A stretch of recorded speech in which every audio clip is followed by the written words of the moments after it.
사실 국정감사 기간에서 검찰이 자기 중앙지검 국감을 받으면서 영장 청구하고 압수수색인 경우가 거의 없잖아요. 그렇죠. 그 아주 이례적이었어요, 이게. 제가 알기로는 그러니까 지금 제1야당에 대한 압수수색은 처음입니다. 네. 그러니까 제 기억으로는 그 99년도인가 제 기억에 그때 제가 한나라당 출입할 때 그때 정인근 의원을 체포하기 위해서 예. 체포영장 집행하러 왔는데 정인근 의원이 당사로 도망을 갔어요. 예. 그래서 당사에 검찰 수사관들이 들어오는 걸 갖다가 당에서 막았던 건 있지만, 그러니까 이 야당 당사를 압수수색하겠다고 한 거는 처음이에요. 그렇다고 한다면 사실은 근데 조금 이해가 안 되는 부분이, 그러니까 이 야당 당사는 성령은 아니죠. 성령은 아닌데 좀 저는 이해가 안 되는 부분이, 그러니까 지금 김용 부원장에 대해서 지금 체포영장을 집행을 해서 그러니까 신변 확보했잖아요. 그렇다고 한다면 근데 그 김용이 지금 갖고 있는 직함이 민주연구원 부원장이기 때문에 그 사무실을 들여다봐야 되겠다는 건데, 사무실 지금 그러니까 부원장으로 임명된 지가 지금 10일 날 했다는 거, 그러니까 8일밖에 안 됐다고 그러는 세 거잖아요. 번 나갔다고. 세 번밖에 안 나갔다고 그래요. 그리고 제가 아는 그러니까 정당의 그런 여러 가지 그러니까 구조로 봤을 때는 정당의 소위 말해서 그도 예를 들면 널공오공처럼 사무처 요원이 아닌, 그러니까 약간 떠내기처럼 이게 당 대표와 같이 들어온 사람들이 그 자신의 그 사무 공간에 중요한 그 뭐 기밀 같은 거 숨겨놓고 그럴 가능성은 저는 사실상 상당히 적다고 보거든요. 물론 누구는 야당 당사니까 압수수색 안 받기 위해서 안 받는다 생각을 갖다 놓은 거 아니냐고 그러는데, 사실 야당 내에는요, 제가 생각했을 때는 검찰이 적이 아니다. 그 안에 있는 적들이 더 많아요. 제가 소위 말해서 그러니까 친명계 아닌 비명계 사람들도 자주 드나들잖아요. 거기는 누구나 다 드나드니까. 그렇기 때문에 거기에다가 상당히 뭔가 이 스모킹 근거 같은 걸 갖다가 지금 언닉해놨다? 저는 모르겠습니다. 검찰이 어떤 판단으로 그걸 나름대로 압수수색 영장을 발부받았는지 모르겠지만 그것이 좀 그렇지 않다. 그러니까 상식적이지 않다는 거죠. 그렇다고 한다면 결국은 지금 결국 민주당, 그러니까 이번에 그러니까 김용 더 나아가서는 지금 이재명 사법 리스크 플러스 알파로 해서 이참에 확실하게 민주당을 좀 정치적으로 굴복시키겠다, 그런 의지가 상당히 담겨 있는 것이 아닐까. 지금 앞서 우리가 이야기했던 대로 지금 윤 대통령에 대한 지지율 자체가 워낙 안 좋으니까 어떻게 보면 지지층 결집도 시키고 또 대통령이 건의도 이런 식으로 한번 올려보겠다는 생각이 드는데요. 공교롭게도 지금 보면 김용에 대한 체포영장이 집행되기 전에 바로 전날 서욱 전 국방부 장관에게 대해서 서해 피살 공무원 피격 사건 때문에 전격 구속영장을 신청했습니다. 그날이 서울중앙지검에 대해서 국정감사가 열리고 있던 날이에요. 그리고 어제 또 무슨 일이 있었냐면 결국 그거 아닙니까? 지금 노영민 비서실장에 대해서도 탈북어민 북수 사건으로 인해서 장시간 조사를 했고요. 그리고 또 박은정 검사에 대해서도 또 소환 조사를 했습니다. 자, 이런 것들이 한꺼번에 지금 전방위적으로 되는 부분들이 이게 검찰의 그러니까 독단적인 판단이니까 저는 정권하고 상당한 교감 속에서 이루어지고 있는 것이라 보고, 그리고 공교롭게도 어젯밤에 자정에 유동규가 석방됐어요.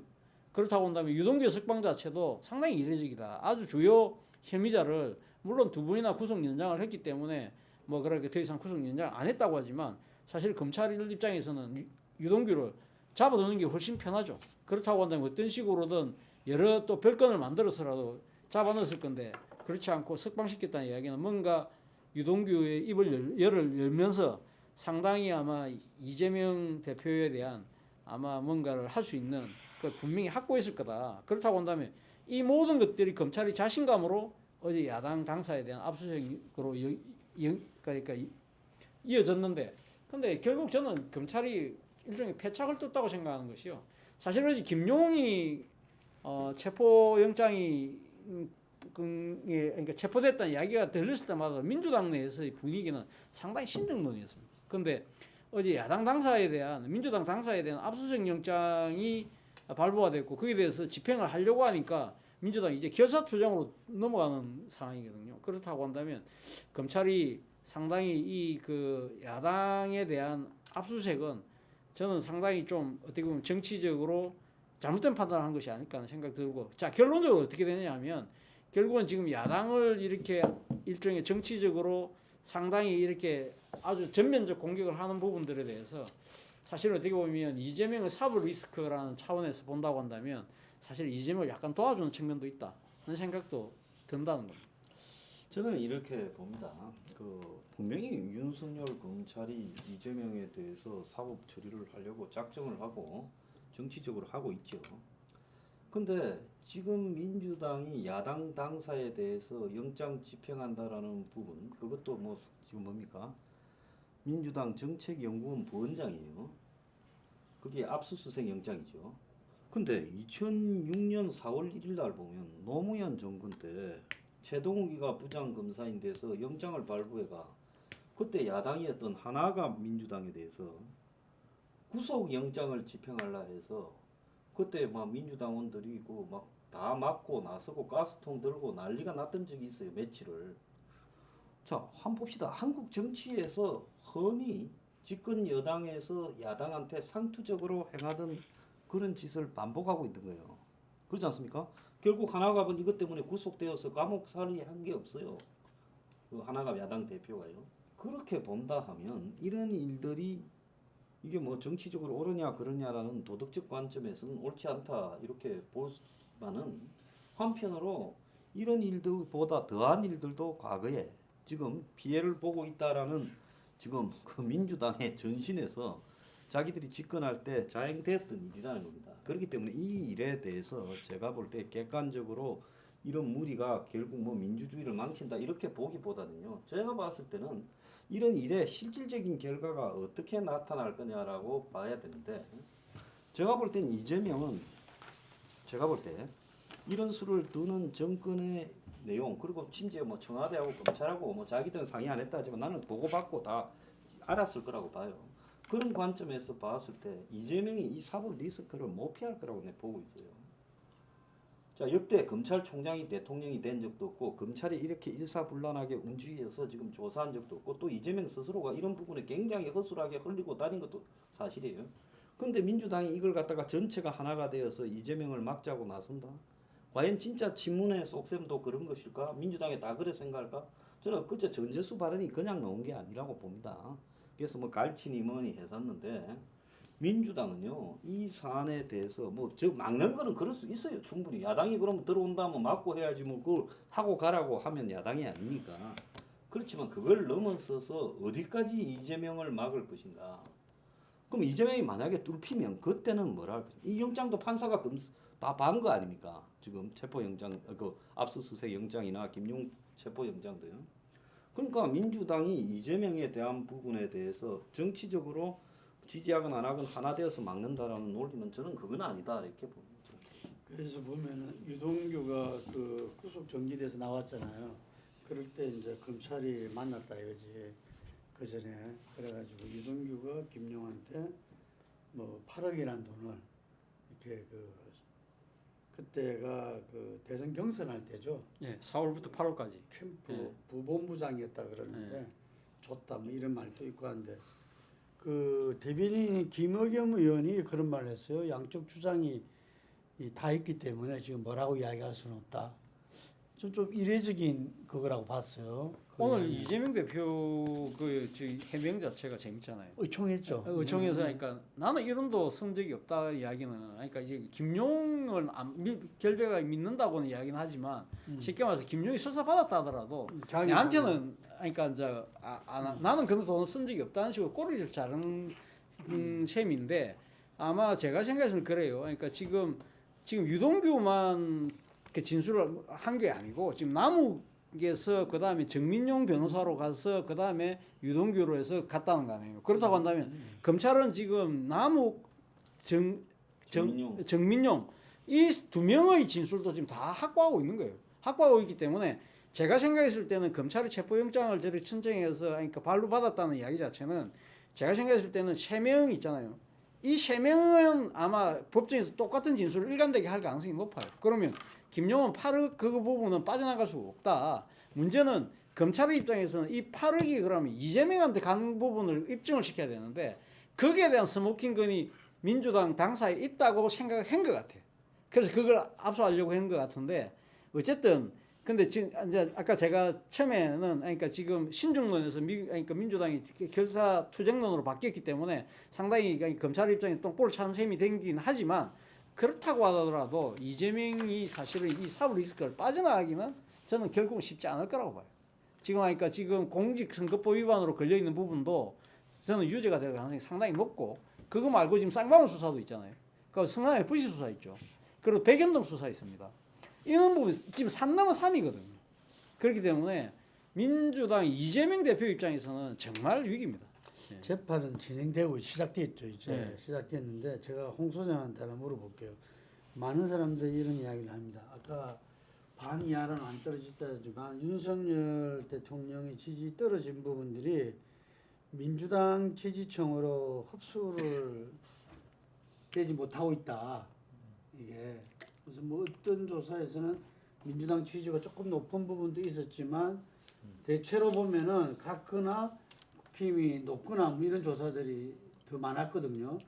이 윤석열 지지율이 이렇게 그 바닥을 치는데도 그건 왜 그렇다 보십니까? 원인은 뭐 여러 가지로 해석이 가능하겠고 분명한 거는 윤석열 대통령 취임도 정치적으로 큰 이벤트지만은 그것만큼은 아니어도 경합을 벌였던 이재명 후보가 반대를 무릅쓰고 당 대표로 당선되는 것은 야당으로 놓고 보다 엄청난 정치적 이벤트예요. 그러면은 이재명 대표가 취임하는 순간 민주당 지지율의 급반등이 일정 부분 있어줘야 되는데 지금 그 무렵 여론조사를 보면 이재명 당대표 출범 이후 민주당의 지지율이 어떤 그 눈에 띄는 지지율은 보이지가 않는다는 겁니다. 두 번째, 아까 제가 이야기했지만 국민의힘 지지율이 45%대에 대해서 34%, 11.2%가 떨어질 동안 국민의힘 지지율, 민주당의 지지율 반등은 5% 정도밖에 이루어지지 않았다는 겁니다. 그건 무슨 이야기하면은 국민의힘 지지자 이탈자 중에서 절반 이상이 무당층으로 가버렸다는 겁니다. 그 결과 어떻게 됐느냐? 5월달에 무당층이 19.5%였어요. 그 이전에 3월달에 대선단을 14.9%였는데 지금 무당층이 늘어서 지금 24.1%까지 늘어나게 됩니다. 추세상으로는 분명한 것은 윤석열 대통령을 지지하던 사람 중에 이탈하는 사람들이 민주당으로 지금 넘어가는 모습은 보이지 않는 것은 현실입니다. 그러면 그걸 어떻게 이해를 해야 될까?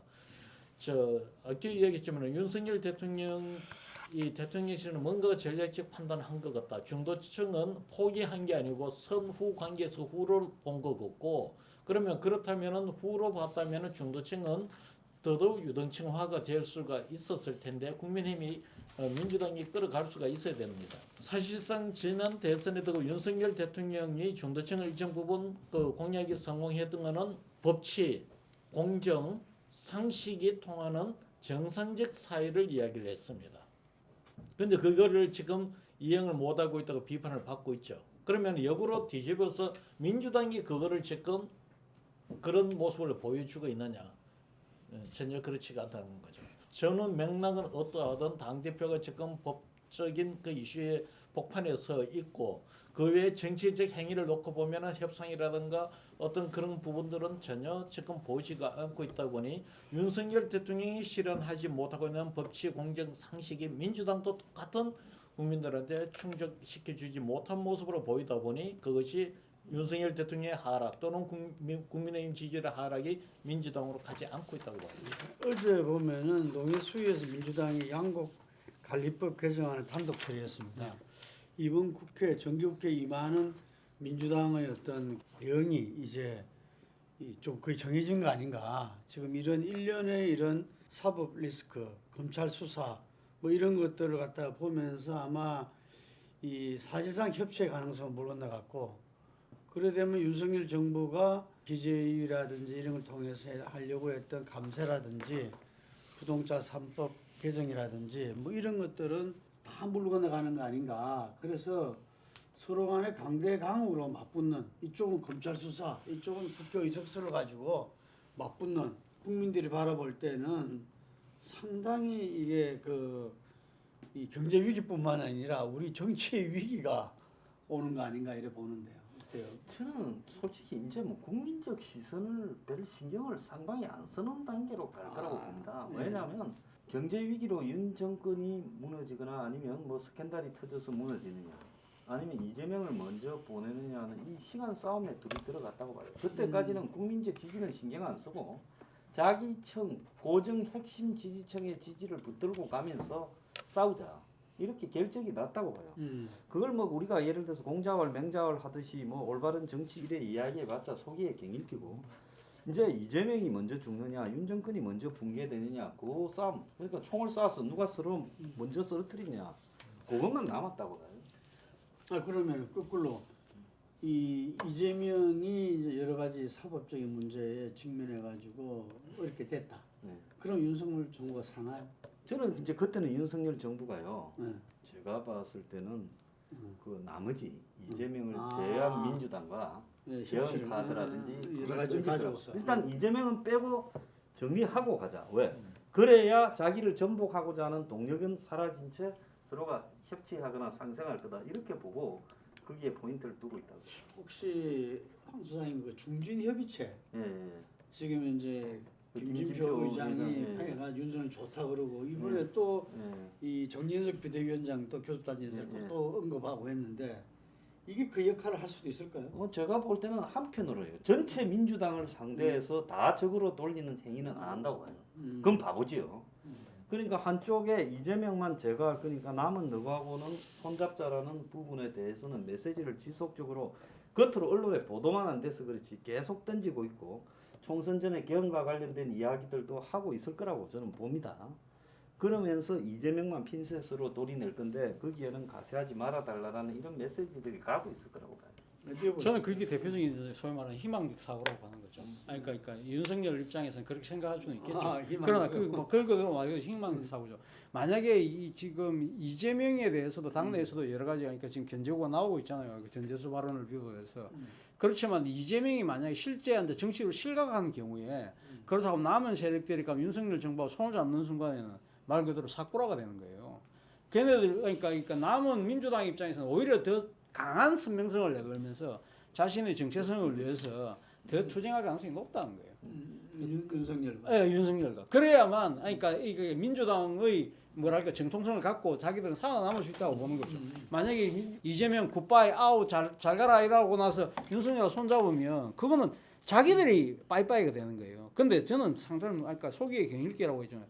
그래도 경을 읽어야 되는 이유는 우리가 아까 이야기했잖아요. 안보 위기, 지금 경제 위기, 이 상황에서 지금 정치적인 리더십이 회복되지 않으면 이 국난을 어떻게 극복합니까? 아무리 제가 도덕 교과서처럼 이야기를 하고 있지만 이것을 이렇게 해야만 대한민국이 살 수 있으니까. 어떻게 보면 이재명이나 윤석열이나 둘이 다 가는 게 정치적 리더십 얘기가 될 수도 있어요. 그래서 무당식이 지금 아마 지금 증가하고 있는 이유인 것 같아요. 그게. 그러니까 네. 이게 윤석열 그런데 이재명 당대표는 차치하더라도 윤석열 대통령은 현직 대통령이잖아요. 그럼 또 잘못하면 우리 헌정사의 또 중단이라든지 여러 가지가 또 생기는 그런 이 불안도 있지 않겠어요? 과거를 많이 봤기 때문에 괜찮아요. 이제 박근혜처럼 실기를 안 할 거라고 봐요. 음. 과거를 많이 봐서. 아, 예. 박근혜도 그때 하에서는 끝난 건데. 그러니까 제가 봤을 때 한 두어 달만 빨리 예를 들어서 결정을 하고 승부수를 했으면 그래 안 하고 정리가 됐겠죠. 그렇죠. 그러니까 그걸 봤기 때문에 그까지 최악까지 가지는 않을 거라고 봅니다. 아마 그 전에 손 들겠죠. 틀 일이 있으면. 뭔가 그보다는 서로 상생의 노력을 하는 것이 경일기라도 그 필요하지 않나 싶습니다. 아니 그래서 저는 대통령이 바뀌어야 된다고 그렇게 이야기를 하고 있는데 지금 전혀 지금 뭐 기에 지금 뭘 지금 뭐 기에 자, 뭐 우리 되는지. 마지막으로 윤 대통령과 이재명 당대표에 대해서 서로 이 제언 혹은 이 조언 한마디씩. 둘 다 내가 볼 때 성향이나 여러 조건으로 봐서 어차피 타협 안 되니까 각자 가진 칼을 빨리 뽑아가 승부를 빨리 앞당기기 바래요. 그래야 국민들도 좀 편하니까. 저는 윤 대통령이 본인이 한 이야기 더 벅스탑 히어. 그러니까 모든 책임은 내가 진다. 그러한 그 책임감을 갖고 저는 국정 운영하기 바랍니다. 그러니까 거기에 대해서 따가운 민심의 실책은 거기에 대해서 겸허히 수용을 하고 거기에 대한 책임을 진다는 자세로 해야 할 필요가 있고 이재명은 이제는 사이다가 아니라 고구마가 될 필요가 있다. 과거 그러니까 본인이 지금 상당히 그러니까 그 그 성남시장 시절에 뭐 그때 당시 2017년도 경선하는 과정에서 노인 이야기가 아주 시원하게 명쾌하게 이야기 잘한다 그런 이야기를 했지만 지금 이번에 최근 이 지금 안보 위기 상황에서 지금 일본과의 군사 협력을 갖고 지금 친일 프레임으로 몰고 갔잖아요. 그건 저는 상당히 위험한 발상이라고 저는 생각을 하거든요. 그런 식으로 지금 모든 사안을 그런 식으로 접근해서는 안 된다. 오히려 지금 제1야당이 그러니까 수권정당, 대한정당이 되려고 하면 좀 답답할 정도의 고구마 은행을 통해서 국민의 신뢰를 회복하는 것이 더 우선하다. 제가 그래서 한 명은 더벅스탑이요, 한 명은 고구마. 저는 그렇게 제안하고 싶습니다. 예. 둘 다 제가 볼 때는 공이 프레임 이 그 상상력이 전혀 작동되지 않는 프레임의 위기에 둘 다 놓여 있다. 지금까지 정치를 그래 해왔으니 그런 프레임이나 어떤 그 갈라치기나 굳어진 사고방식으로 이 판을 볼 수는 있을지 몰라도 그 정치는 지금 막다른 대결에서 거의 생명을 다한 프레임으로 이 대결하는 구도는 아마 그 누구도 승자가 없을 것이다. 저는 먼저 국민들한테 참 한 말씀 드리고 싶습니다. 이 준비된 대통령을 뽑지 않은 나라와 국민은 불행해질 수밖에 없고 불안해질 수밖에 없다는 것을 갖다가 우리가 또다시 확인했지 않습니까? 보수 세력 그 누구도 윤석열 대통령이 준비된 대통령이라서 그분의 어떤 능력과 경륜이 새로운 대한민국, 선진국으로 진입한 대한민국을 세계 속에서 강력한 리더십을 이끌 것이다 해서 대통령으로 지지하고 뽑지 않았다는 이야기를 공공연히 한다는 사실입니다. 저는 그 부분에서 아무리 정권 교체가 중요했다 하더라도 정권 교체를 이뤄낼 수 있는 준비된 대통령 후보를 공당의 후보로 선출하고 본선에서 국민의 선택을 받아야 된다. 저는 그 점을 먼저 말씀드리고 싶고요. 그러면 윤석열 대통령은 그 부분을 인정하는 데서 출발해야 될 거라고 봅니다. 본인이 준비되지 않았다. 외교 안보 말할 것도 없이 이 경제 부분에서도 수사로는 했지만 정말 경제 정책으로서 그 성과로서 또 대한민국 현 위치와 제반 그 복잡한 4차 산업혁명 시기를 어떻게 뚫어낼 것이라는 걸 갖다가 수사적 차원이 아니라 정말 깊이 고민하고 그 부분에 대한 대안을 이렇게 준비하고 하지를 안 했으면은 그 사실을 저는 인정하고 지금부터라도 지금 우리나라가 배출한 수많은 전문가와 또 실제 그 역량 있는 부분들 경험치들이 축적되어 있습니다. 그 부분을 대통령이 정말 이 내각과 대통령실의 전면 개편을 통해서 천하의 인재를 함께하는 가운데서 새로운 출발을 해야 되고 그 점에서 한 가지 좀 곁들이고 싶은 거는 김건희 여사에 대해서 자중을 촉구합니다. 김건희 여사가 제클린 여사처럼 멋있는 퍼스트레이트가 되고 싶은 마음은 이해하겠지만 너무나 지금 국민들한테 부담스러운 존재가 되어 있기 때문에 대통령이 새로운 출발을 위해서는 충실한 내조에 국한하는 본인은 이전에 대선 기간에 말했잖아요. 그 차원으로 해야 된다고 보고요. 이재명 당대표 같은 경우는 본인의 사법적인 문제, 본인은 사법적인 그 리스크란 자체가 프레임이다고 이야기하는데 그 문제와 국정 운영에 있어서 이 절대의식을 갖고 있는 민주당의 당대표로서 지금 현재 이 위기 속을 헤쳐나가는 야당 당대표의 모습과는 저는 구분할 줄 알아야 된다. 본인의 문제는 본인의 문제로서 감당해내고 이 야당 당대표로서의 책무는 충실하게 해야 되고 나중에 받아들여야 되고 자기가 그 부분을 감내하고 감수해야 될 것은 흔쾌히 해내면서도 그래도 이 야당 대표로서 아까 사이다 아닌 고구마 이 메시지가 필요하다 했는데 정말 야당 대표로서 이재명은 멋있다 하는 것이 또 본인의 부활의 이 밑바탕이 되지 않을까 이렇게 생각합니다. 오늘 우리 좌담회 여기까지 하겠습니다. 감사합니다.